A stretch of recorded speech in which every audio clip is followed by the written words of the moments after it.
right, so we begin this morning in Reish Ayin Tet. There are sheets on the table here for anybody needs. Looks like everybody needs got. Okay. We last week had left off uh, having analyzed Sif Aleph that a candle that had been lit on Shabbos, even though it subsequently goes out, it is now prohibited to move the nair, the candle holder, the place in which the place in which the flame had been located. That nair is now no longer movable, even though the flame has been extinguished.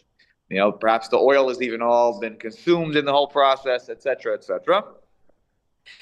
So that was our one of the takeaways last week. We also said any leftover oil that was in the lamp, we had gone out without all the oil being consumed. That oil was also set aside and therefore prohibited from moving or using the rest of that particular Shabbos. And we also said in Sif Beis, the last week, that this candle that we said you can't move it, right? And by candle, I mean the thing that holds up the flame. Okay, it's like, think of it as a little cup with an oil, with a wick and oil, with oil and a wick inside of it.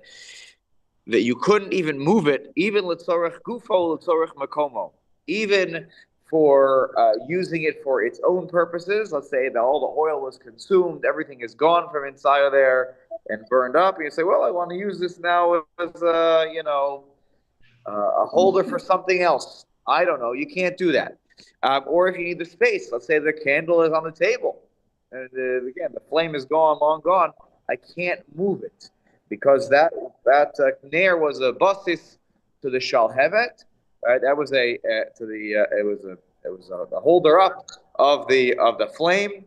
The flame is obviously clearly usher. We said the very important rule to understand all this was this rule that muktzah is defined based on the time of Bein Hashmashos, and migo de iskasai le Bein Hashmashos, iskasai le kula yoma. Once it is set aside and not there's no purpose for me at all to use that nair during Bein Hashmashos, because that's the time that the candle was lit and it was actually on, and to move it would be perhaps a violation of a malacha, right? Swish around the oil. That's going to be a serious violation. And so, therefore, it's set aside the entire Shabbos. And I want to talk about that rule just a moment. Yes, Simeon, I see your hand up. You have a question? Yes, I also wanted to talk about that rule because that's where the famous 18 minutes comes in prior to Bein Hashmashos. Because the Bein Hashmashos, my understanding, and we had learned this previously, is Safek Yom, Safek Laila. Correct. Because of the element of Sfeikut, we have to add the 18 minutes and go prior to that time frame. For lighting Shabbos candles. Yes. Yeah, in order to not run into an issue, Chazal did seem to push it forward. That you should really be lighting with ample time. It probably also relates a little bit to the discussion of Tosefes Shabbos, of adding a little bit of time. So it does. I would say though that the Isser of Muktzah only kicks in once we truly hit the time of Bein Hashmashos, meaning from between Shkia. Now there's a question of how you define Bein Hashmashos, but let's go with the classic definition of it's between Shkia and the Tzeitzah Kochavim. That is the definition. The question is how long is Tzeitzah Kochavim? That's the question. There are very small estimates about that time, and then there are large estimates about what's the time between those two data points. So, but yes, that is the analysis. Yeah, Shlomo.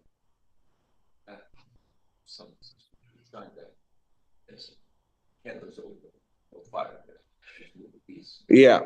So we'll talk about it in a moment. I'm gonna read a piece from the Aruch HaShulchan where he really explains this rule. So yes, your question. There was the time it takes to walk a meal. It was estimated at 18 minutes. I forgot now. We talked about it some probably over a year ago. Now, I don't even remember why that was dafka the time chosen, 18 minutes. Meal. Sorry, not the 18 minutes. 18 minutes is the estimation of a meal. Why was it the time that it takes to walk a meal? I don't remember. I have to go back. We learned this earlier in Hilchot Shabbat. You stumped me. You got me. Okay. So I want to read a little piece from Aruch HaShulchan because he gives a little more explanation to the rule that since it's set aside during Ben Hashmashos, it's set aside for the entirety of Shabbos. So I'm going to read on from my Aruch HaShulchan, and I'll translate as I go along. So he says, Ner, in Aruch HaShulchan. Oh, you have Aruch HaShulchan there? You know what? So I'm actually going to start from the beginning. In Aleph, and then read Aleph and most of Beis. Okay? So, Aruch HaShulchan. Oh, no,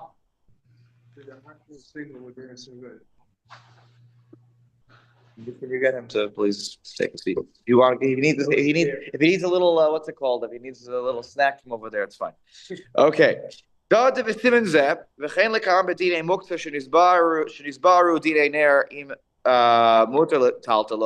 Oh, awesome.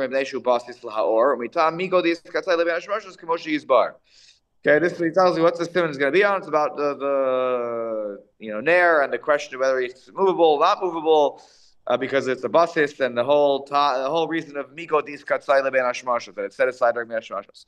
Below hidliku bo b'Shabbos mutar l'taltalo. Therefore, let's say a lamp wasn't lit before Shabbos and into Shabbos.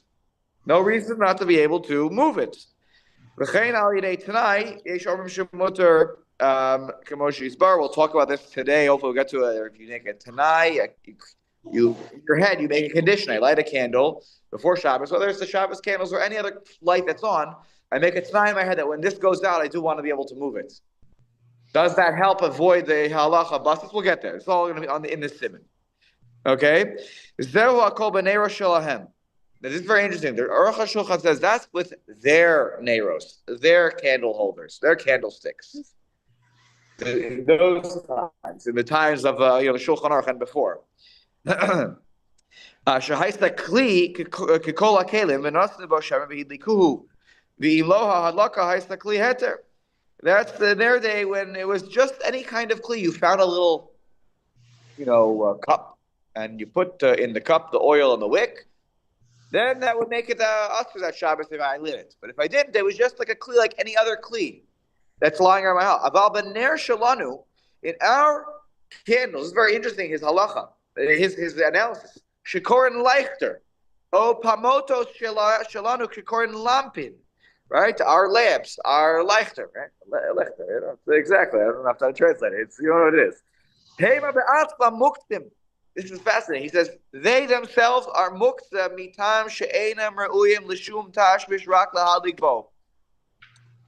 Would anybody ever take the silver candlesticks that they own and use them for something else during the rest of the week?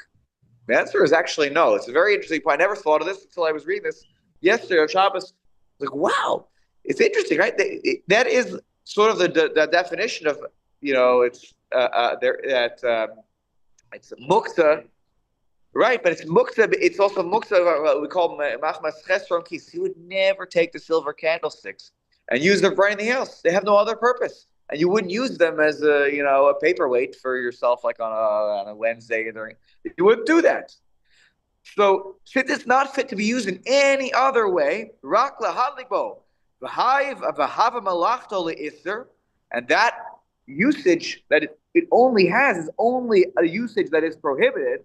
It's never fitting for any use that is permissible on Shabbos. Vihi muktzah gemura. That's complete muktzah. That's completely set aside. That's what we call muktzah machmas iser. It's like not exactly, but it's like set aside. Af shalohi liku baklal. Even if you don't light the Shabbos candles that week with the candlesticks are muktzah. This is his interesting chiddush, you might say. That because they're never any other usage, our kind of candlesticks, therefore they are always muktzah. V'al ki yesh toim bazeh, and look, there are those who make mistakes about this. He says, Lachen kasavnu zed deneros upamoto shalom laolam asur betiltul b'Shabbos. Therefore, I'm clarifying, he says, that the kind of candlesticks that we and the candelabras that we have, you cannot move them on Shabbos, whether or not they had been lit that Shabbos. Bit of a chiddush. Yeah, Tommy. Extrapolate it to other items where you can move them because you need a space. I mean, if I have a flashlight here, I don't want it. I need the space. I can move it, right? Yes. I mean, so why is this different? I think here because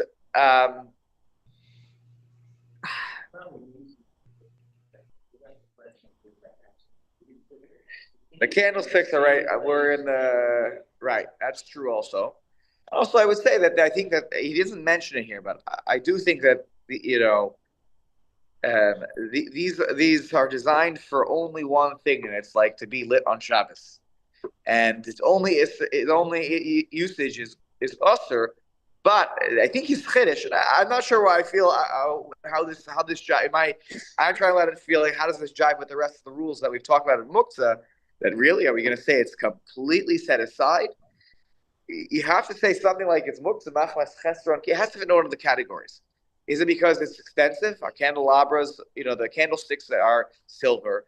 That's usually a gift when you get married. One of the, whether it's the parents, the in-laws. So they weren't silver. They were just set it. They were candlesticks for Shabbos. Were they more expensive than something? Than right. Today, right? He's saying so. Steve's point is that that's today. That's a today thing. Yeah. People already had Shabbos candles. Right. People. Right. So what do you say? Right. So there's a just for those. Right. The special Shabbos candles, $50 Right. Right. So Richie was saying, to those listening on Zoom, that people already, in the 1890s were getting gifts for, their Shabbos candlesticks. Steve Keller's point was, though, that they're not today. You don't usually get a silver candlestick, but that wasn't necessarily the case. So maybe it wasn't as expensive, in relative terms, today as it was back then. So perhaps there is no other usage, and I don't know. It's interesting. It's interesting to figure this out because it's not. Yeah. Yeah, Richie. Yeah. Best place to buy candles. What is the best place? They should be illuminating the Shabbos table. That's why I was very careful with the words I used. I said illuminating the Shabbos table. I mean, I don't know that. Yeah. They're like they actually have a connection between them. Yes. Yeah. Yeah. But the midnight has become really to put the shop candles in like a sideboard. Right. For safety, probably. And you need the space. Correct. That's true. Look, it's an interesting psak halacha that the Aruch HaShulchan. Again, I don't know if our Mishnah Berurah would agree. I don't recall yet that the Mishnah Berurah weighed in on our lamps and our leichters. He lived in the same. They were contemporaries. Yeah, he says here, I am the Piskei Mishnah Berurah Sif Yudalid.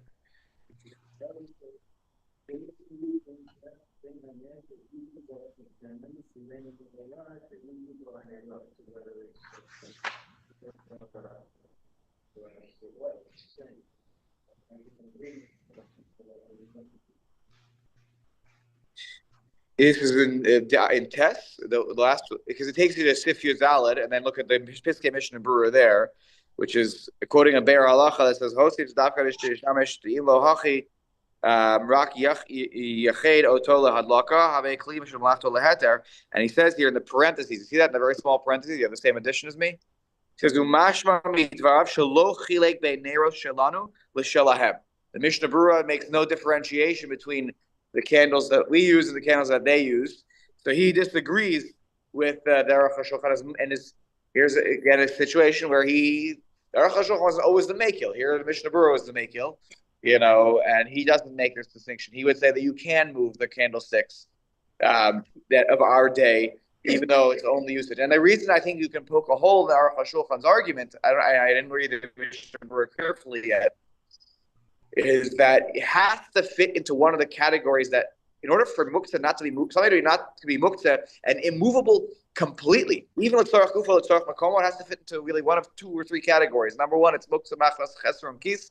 It's so valuable that you would never use it in any other circumstance, even as a paperweight. That's the classic example. I don't know that yeshiva I always heard, right? You would never take, a very delicate, fancy, expensive decoration and use it in some whatever particular way. That's muktzah machmas chesron kis. It has to be the muktzah machmas mius.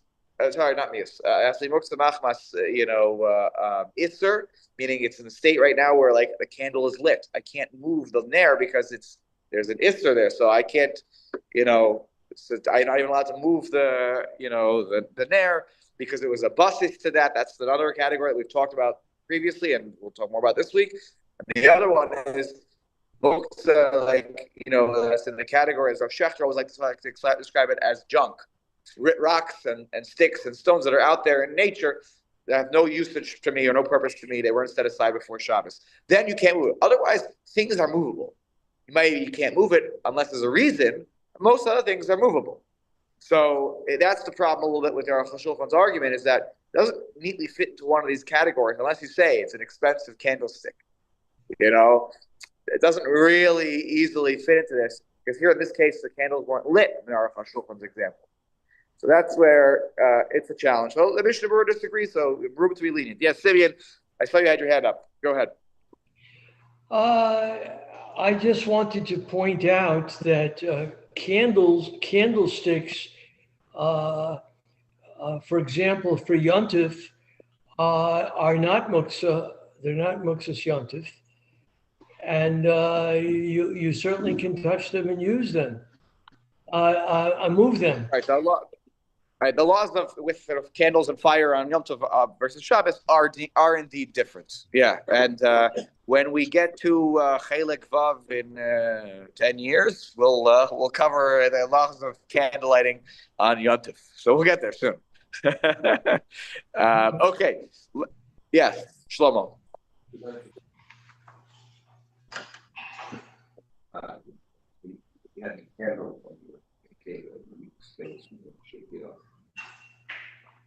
Yes.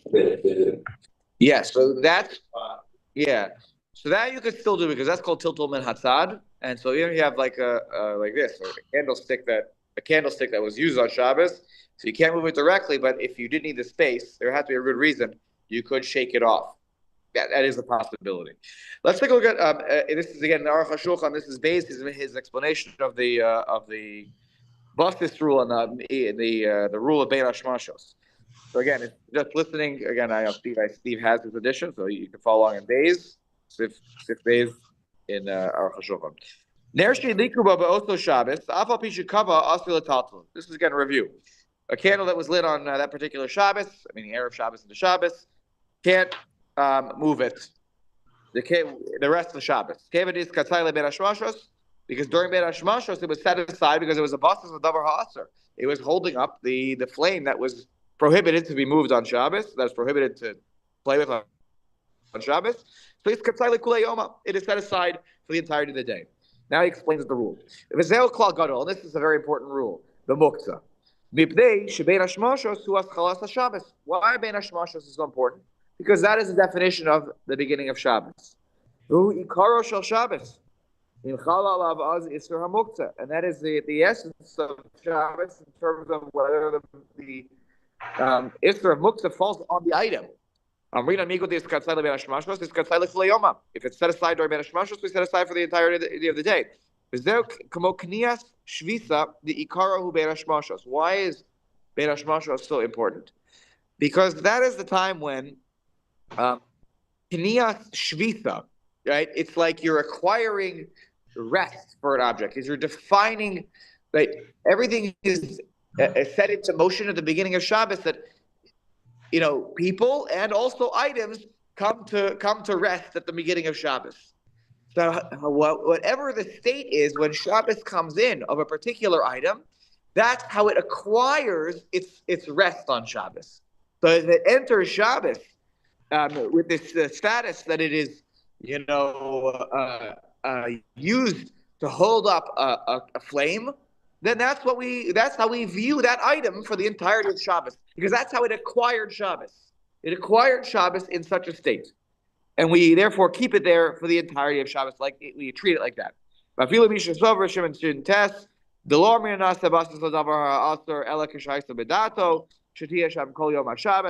though there is an opinion that says you can't become a basis unless the kavanah is that it's there for the entirety of Shabbos. Not like Shabbos day, I'm going to remove it. Modeh, even that opinion would admit if it's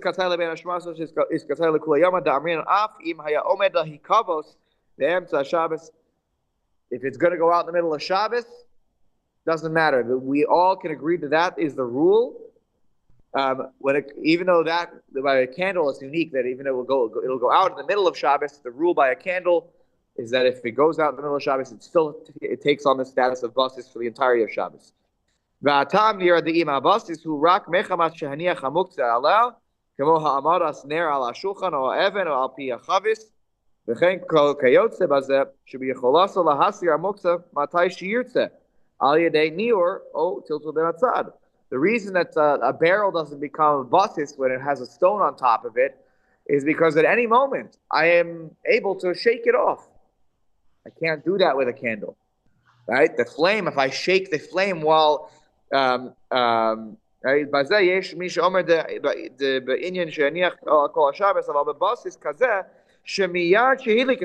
when I light the candle, I can't remove the nair, the candle holder, from the light, from the candle, from the flame itself.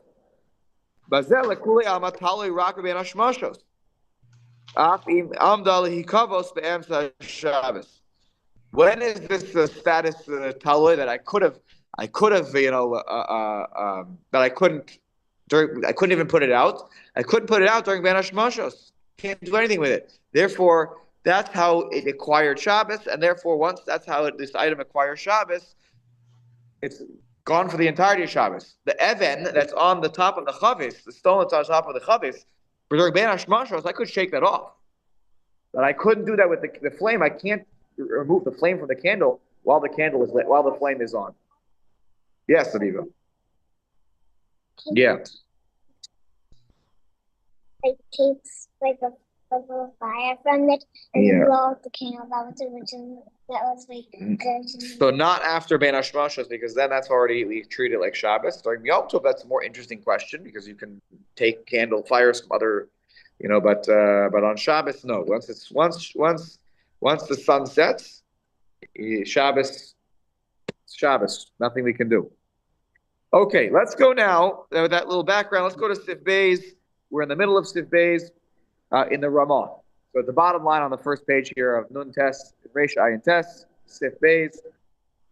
Again, we had said that a nair that had been lit on that Shabbos, even after it goes out, you can't move it l'tzorach gufo, l'tzorach makomo, which is very strict level of muktzah.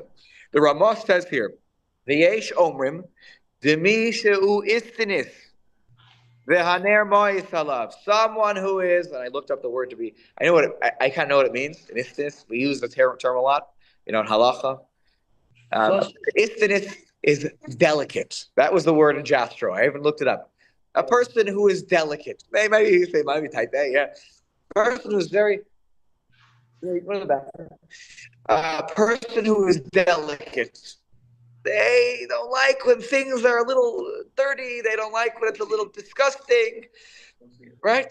Another time when the word istinis is used in halacha, it's used in many contexts, is a person like during a shiva, you're not really supposed to bathe or shower during shiva. But the halacha is that if a person is istinus, you can wash yourself off. You shouldn't take a steaming hot piping shower that is like a sauna, but you'll wash yourself off. We assume today that most people are in such a category that they don't feel comfortable.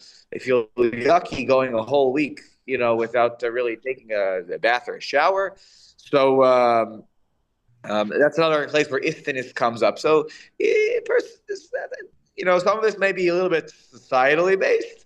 What is the standard of our society, and some of this maybe sometimes certain people have certain cleanliness standards, and it's like a thing on their brain, and if it's there, it's like it's really affecting them. So if a person who's in this category of istiness, the haner mo'is alav, they just can't stand that nair is there, even though the flame is out, it smells, it's disgusting. I can't deal with it. Ugh, get it off my table, right? So if someone is in that category, and it's hard to define who is and who isn't in that category, that's the truth. Oftentimes, who's an istiness when you know it and you see it, but it's hard to make a definition. Okay, but if they're in that category, so muter lehotzio, then we will open the door for you to move. It's permissible to move this item, this nair, which otherwise is not movable at all. By the way, right? Even but if you're an istinus, muter lehotzio. Why? Because it's like the category of the have ledidei kigraf shel re'i. Now that is graf shel re'i is exactly we are a place where there will be excrement. What did you say? A chamber pot, right? No, it's basically what it's poop. Okay, it's that. Yeah. Right, that if there was some really foul garbage, right? Even if it wasn't excrement, but if there was foul garbage that your house stinks, right? So Chazal allowed you to move that. It's not Shabbos. It's not an Oneg Shabbos to have such a thing in there. So you'll move it out. Move it to the outside world. Right, so you have something like, so it's not like this, but it's like that for that person.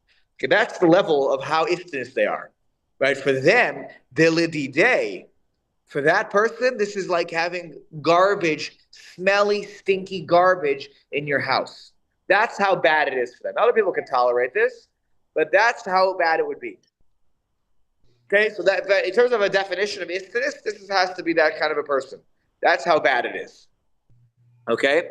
Now, last words, and then we'll go back to the page. The Rama says, "The person who asks that is real. It's like it throws Maritzayan out the window." You're saying because watching something that is such an isser, right? And this person can do it because he's an istinus. Is right, because you know why the Maritzayan will be such an istinus. By the way, sometimes some of you Bar Hachi who really understand halacha. Sometimes you use that as he's an istinus. That's why he does things a certain way. Yeah, Richie. Yeah. Yeah. About how it looks. Correct. So we're gonna get into that about how the Shabbos. If you're empty weighted, you drop a lot of stuff on the floor. Right. It's if you're cleaning ordinarily, but if it's you're right. Your Shabbos makes you crazy. Right. Well, to sweep though in general is unless the broom has unless the poor inclusion that the little bristles are going to break off, you can sweep the floor. Right. Correct. When it was dirt, when they had dirt floors, it was a problem because then we were being mash vegumos. That's yeah. So take a look what they say here in the in Sifkat and Hay, Mishnah Berurah. Istinus. Fascinating halacha of istinus here. So he says, "V'habachva umagen Avram pasku da'af mi she'eno istinus." Even if a person is not an istinus, according to the Bach and the Magen Avram, im hu omer shemo salam. This whole situation is disgusting to me. but they wouldn't be categorized as an istinus. But they're disgusted by the situation.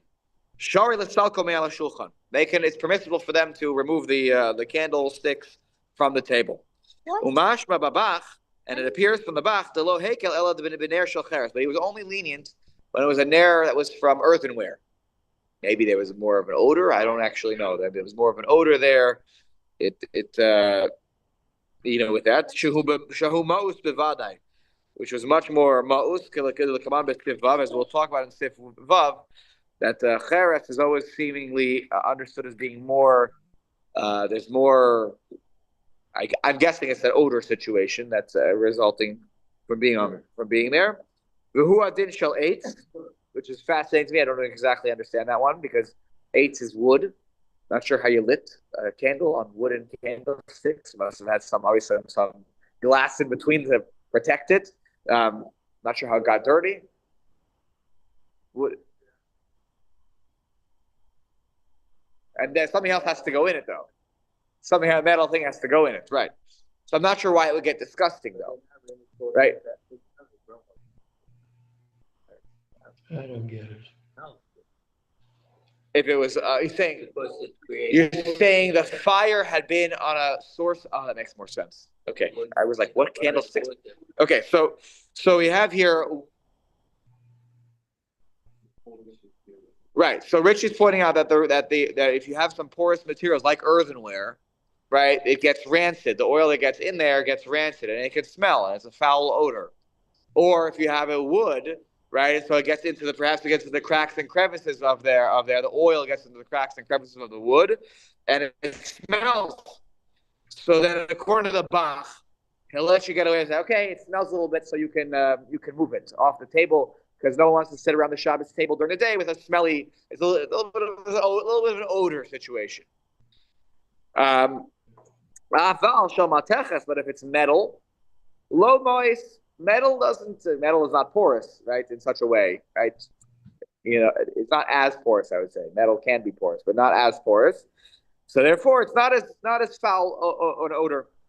Mashma diyesh lahachmer be'eno iftinis.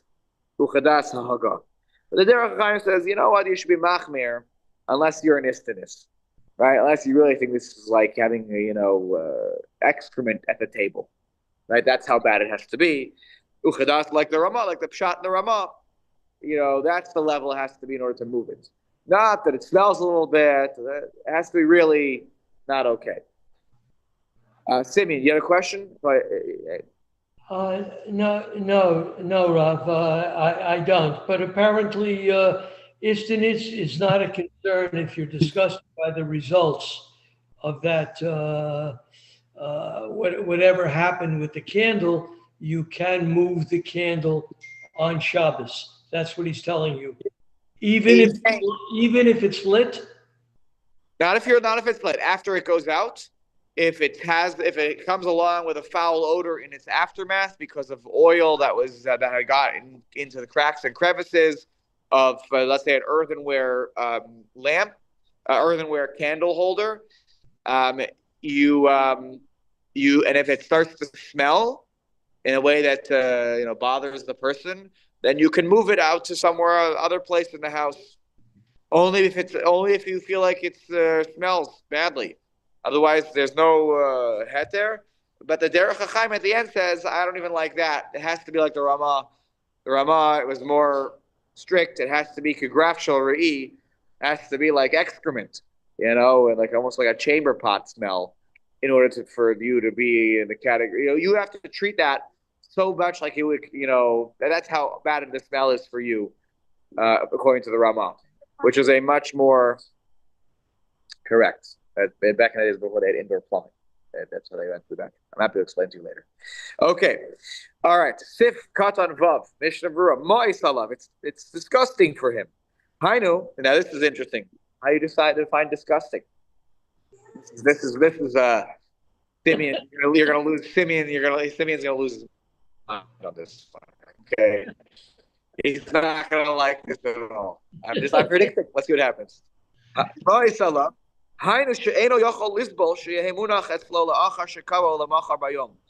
So he's not going to be able to have patience that it's sitting there. Ugh, can't deal with it.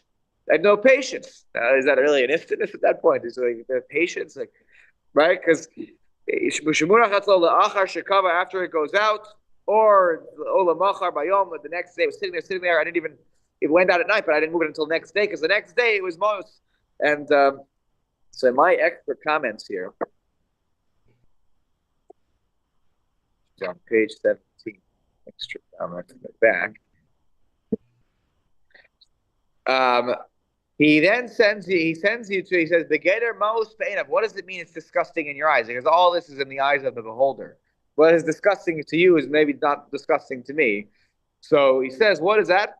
Right? What is the Geder of Maus Be'enav Hanechshav Kigraf Sharei? That it's like, we compare it to, excrement that is, in a pan or a pot, right?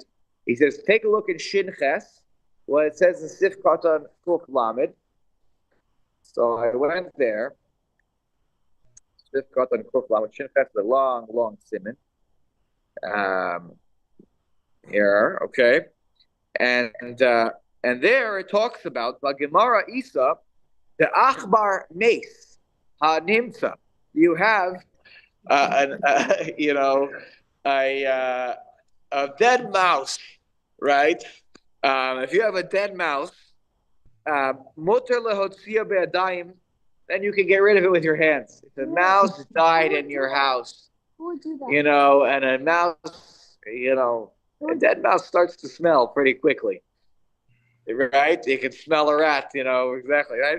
So, why can you move it? Mitam graf sharei. A dead mouse is like something that's really disgusting. Maybe, by the way, at the beginning, the mouse doesn't smell, but people are disgusted. A dead mouse, I see the faces of everybody around the table. If there's a dead mouse, people feel it's disgusting, and you move it. Forget that it's probably, also comes along with a bad smell after a certain amount of time. You don't have to wait until it smells to remove the dead mouse. So anyways, yeah, that's a great definition of the geder of a graf sharei, and the extra comments over there, in this whole context of the mouse being used, right? And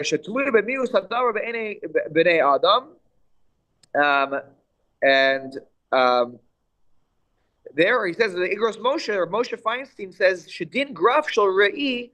Totally b'chol adam v'adam. He says it's really dependent on each person. B'chein lefi matzav halichluch. 1 second, Aviva. And depends on each situation, how disgusting. And you'll know when you're in that situation if you feel like, ugh, this is really disgusting. Imifuzarhu olo. So nobody is trying to. So actually, one Rav tried to define it. Rav Nissim Kala said, when it's graf sharei, he says. It's when on a typical Tuesday, you'll go over to your friend, you go over to your friend, you say, can you get rid of it for me? I can't deal with it. Right?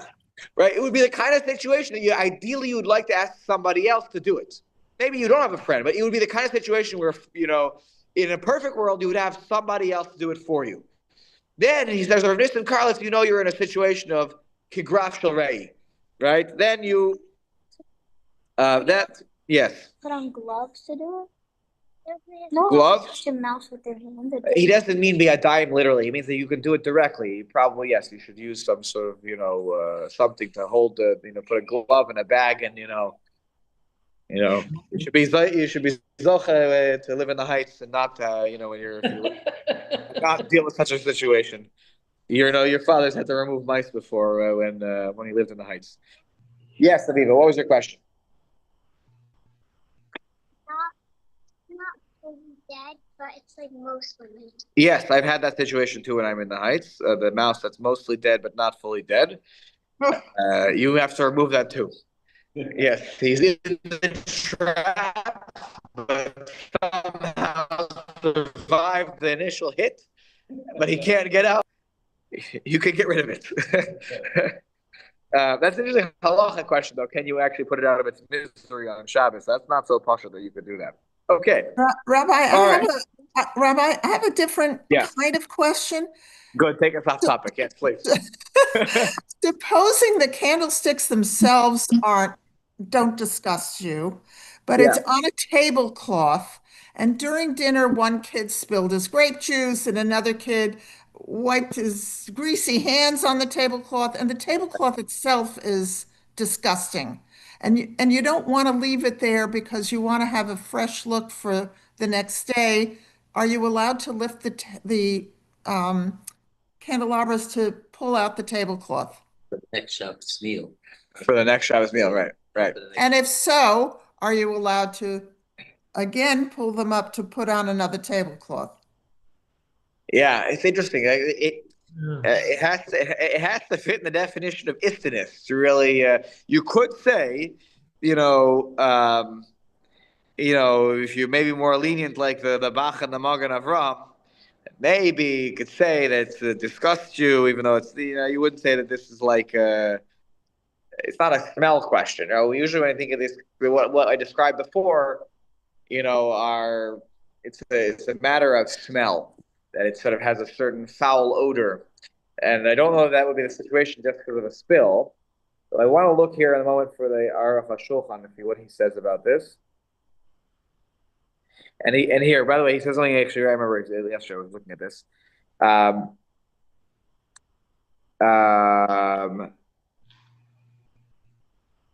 So he writes here, sorry, let's go back down here. He says, Ein lomar the istanis shani. We can't say that an istanis is so different. Right? It has to be, that it's something that's really foul, like it's a graf shalrei. It has to be foul, not just it's dirty. It has to be foul. Diim kain nasata toras kol echad be'echad biyado. Otherwise, his expression is, and the Torah's, everybody can interpret the Torah for their own definition, right? I am this kind of a person, so I can explain all the halachos like this. Hayom yomer shehu istinus neged muktzah. Oh, today I'm an istinus with regards to this muktzah, so I have to move it. So he doesn't like the idea. Machar yomar neged muktzah acheres. Actually, I'm now this is disgusting to me, and I'm going to move this one. V'tizbat kama muktzah. So he doesn't like the idea of being of having too much of a leeway here. V'gam lama lo niskar ze b'shum makom. B'vadei b'chol davar hamas lo shayach lomar graf shalrei ela ma she'amru Chazal v'im lokein ein gvul davar. Right? There are a lot of things that are disgusting, he says, but Chazal use specifically the definition of excrement for a reason here, because otherwise there would be no boundary for the issue. By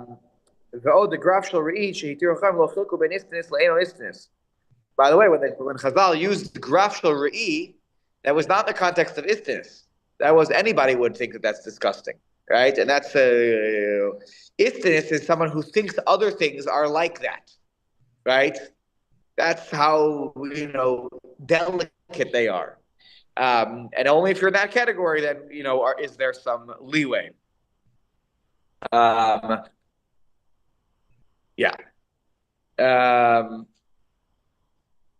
Yeah, so that would be the answer, which is probably not the answer you're looking for. But yes, I'm being honest. That's it would have to be really like a foul load or something, negatively impacts the avira, literally the avira there. Okay, let's take a look at. Oh yeah, go ahead. Based on our learning this morning, in fact, we just read it. Yesh al mi lismoch, the Bach and the Magen Avram. So I think the Pesach to hinder should be yes, change it. Well, the thing is, though, that even according to that situation, it's because we're saying that it's a ner shel cheres, and it gets into the cracks and crevices, and it smells. If the spill smells, let's say it was, I don't know, some cholent, and it's I don't know. It's not aging well for Friday night. It's the Shabbos day. It's kind of starting to smell a little bit. Then yeah, then I think you have what to rely upon. But if it's not if it's a grape juice spills, don't smell. They spill grape juice. I don't know, something else. And then the answer would be no. So it might depend on what was spilled and how it smells in the room. You know, that would I be. guess I'll continue doing what I've been doing, which is to put the candelabra at the very end of the table and to move the tablecloth when I set the table initially so Right. that it's not under the candelabra, so I can Right. just pull it off. But Or I you was, could always go to the but that doesn't help you with the tablecloth, I guess, because because the tablecloth shouldn't be a basis because so you could shake the candlesticks off. I don't know if you're comfortable with not, that idea though. not going to do that. Yeah, Zion. Let's go to Zion where it says mutter lehotzio. Okay, mutter lehotzio hainu kishu munach bimkom yeshivaso shara lehotzio misham. If it's placed bimkom yeshivaso, right, the place where you sit, then it's permissible to move it from there. Meaning, I'm gonna spend Shabbos in this room. Aval im humunach b'makom acher, it's somewhere else. I don't need to be in that room on Shabbos, on the dining room, on the living room. I don't want. It's not ruining my oneg Shabbos by being in whatever room it is. Then, if that's the situation, gam istinis aser. Turn the page. Let's haltal b'makom l'makom l'chulei alma. And an istinis also can't move it because there's no reason for that. It's in a room where I'm not using it. So just because you're delicate doesn't mean that. Okay, just because your head, this is how delicate the person is. It's in the other room, and in that room it smells a little bit. Okay, you'll live. That far we're not going to give you, right? If it's ruining your oneg Shabbos where you are, where you're spending your Shabbos time, that's a different story. Go back up on top here for a moment. He ends here with a phrase that many people explain is incorrect. The Ramah says, "V'hamachmir lo hifsi." The one who is stringent won't lose, which is a funny phrase. Usually that comes along with hamekel lo hifsi. That the one who's lenient, well, okay, you won't lose if you're not losing out if you were mekel. He says the strict one doesn't lose out. So here the Aruch HaShulchan also says that many places believe that there's a toast in how it was copied. There was a mistake in the copy. And the verse says the same thing here. He says, "Sarich lomar it's sifkat on ches." Sorry, sifkat on ches. Sarich lomar v'hamachmir yachmir v'hamekel lo hifsid. The one who wants to be machmir on this situation should be machmir, and the one who's mekel because they think I'm an istinus, so they don't lose anything. If you think you're an istinus, you're an istinus. No one is going to come challenge you. You're an istinus. Okay. What was that? I said, go Hinda. There you go. Take a look at Gimel. Gimel, l'taltel aner al yadei shenostin alav lechem b'Shabbos also. Let's say on my what do you call that? The tray under the candlesticks. We'll go with that. Or better yet, I have a candelabra. I'm gonna not a menorah kind of or a Hanukkah like we have it goes across. So let's say you have a candelabra that is over here. I grew up with my mom lit a kind of candelabra like that. It had many branches that were going in different directions. So you could actually, if you really were very talented, you could put something on top of it and balance something there. So let's imagine that there are many this elaborate candelabra with many sticks on top of branches and many branches. And so some of the branches are lit and there's a fire going on the other branches on the same contraption. I put a challah, my challah holder. I put a challah there. I do it on purpose. Why? Because I don't want to not be able to move the candelabra when the candelabra goes out. So I think, okay, I'll put the challah there. And now it's a basis for davar ha'aser v'muter v'heter. V'aser v'heter. And therefore, I should be able to, when the candles go out, I'll move it. So he says, aser, no good. What we learned, Rabbi Klinger, you learned, the last siman, the 2 simanim ago, that was actually muter. A basis of davar shel heter v'aser is muter. So why are you telling me now if I put the lechem on there before Shabbos? On Shabbos, there's a problem. What's the problem? When did I put it there? Read the words carefully. The Shabbos. I put it on there on Shabbos. So therefore, That doesn't work because we learned our rule, our famous rule. Sifkat test. Atam. Why is it usher? Dehami kol makom kvar iskatzai bebein hashmashos, during bein hashmashos, which is the key time that defines all muktzah. At that point, dayin lo hayabo az lechem. There was no challah on there. There was no lechem on there on the candelabra. So therefore, too late. Umigo diskatzai bein hashmashos v'chulei v'chulei. Since it was set aside by bein hashmashos, it takes on that status the entirety of Shabbos. So no good. That didn't work. Now we're going to try something else though. Yeah, Shlomo.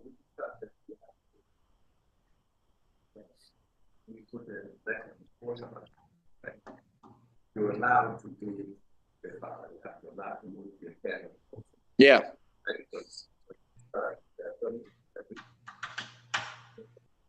So in this issue, you're talking about light was on, but then you put the power out there.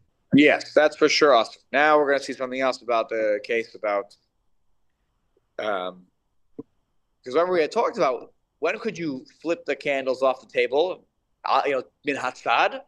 That was when you needed the space, but also we didn't ever say you could directly remove the candlesticks, right? Why can I move the tablecloth? Because the tablecloth, we said that there was a minhag that many women used to put the challah on the table before Shabbos starts. So during Bein Hashmashos, the tablecloth didn't get sucked into the situation. So now look what he says. What about if I want to be naslan alechem miba'od yom? Let's say I put the challah there. Shulchan Aruch says miba'od yom, Friday afternoon before Shabbos starts. So I balance on the candelabra of the challah, and there are some candles that are on. Yesh mishamatir the taltalo b'Shabbos al yedei lechem zeh. Some people allow you to move the candlesticks, the candelabra, as a result of the lechem being there. V'yein lismoch alav, but we don't rely on them. Now, why not? Why is this a situation that's different than the one we talked about 2 simanim ago, where I said that I put on the tablecloth, I put the challah, the tablecloth is movable now because it is holding up dvarim shel heter v'dvarim shel iser. What's the difference? Look what he says here. Siv katan yud, and with this will end our point for today. Siv katan yud halechem hainu im halechem hu choshev etzlo yoser min hashemen. And by the way, the bread is more choshev than the oil. So that was an important distinction, by the way, when we talked about whether it becomes a bastis or not. So let's assume that the challah is more chashuv. So how could you say ein lismo challah? What are you talking about? Or I put any davar chashuv. It doesn't have to be lechem. Let's say I put any other important thing there. I balance the wine bottle on there. I don't know. I'm very talented at that. Whatever. I find something else to put on there that's also more chashuv than the shemen. And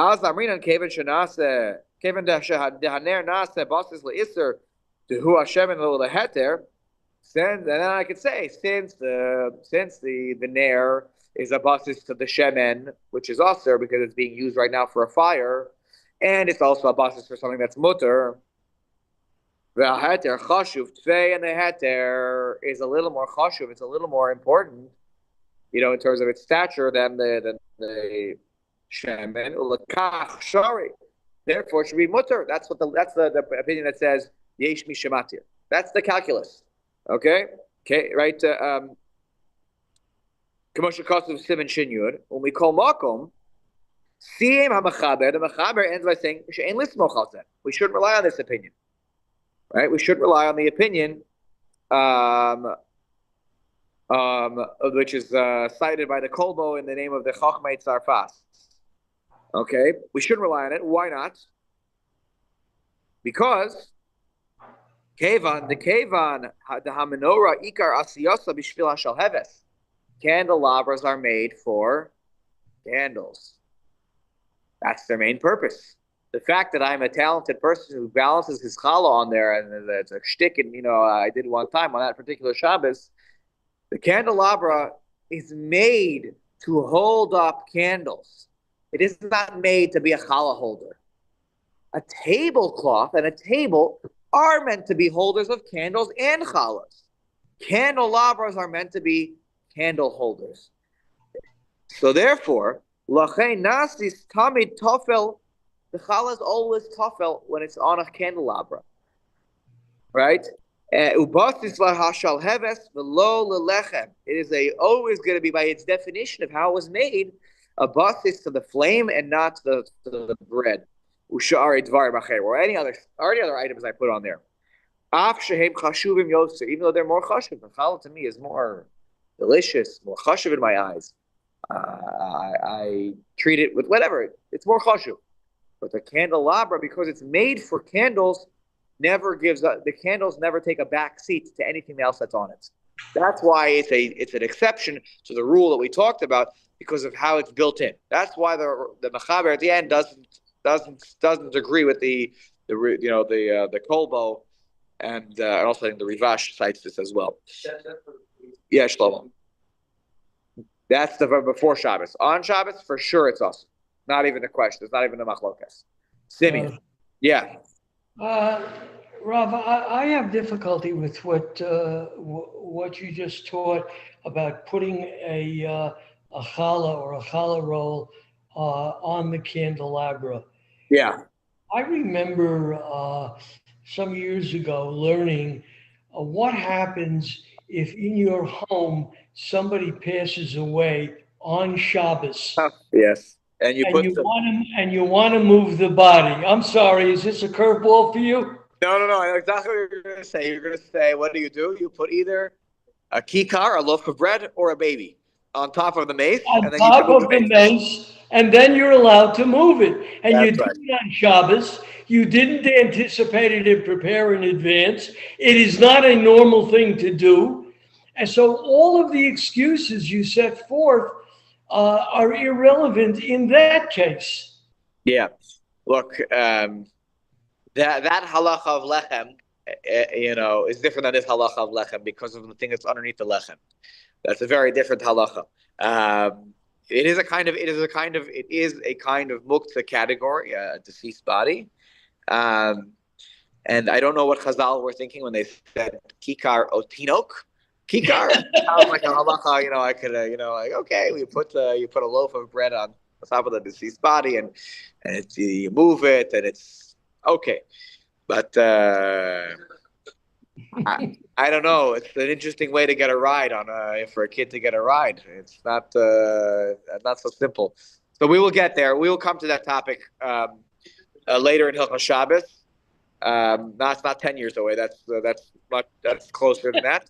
And we'll talk about it. I think in Shin Yud, if I'm not mistaken. I learned that a long time ago.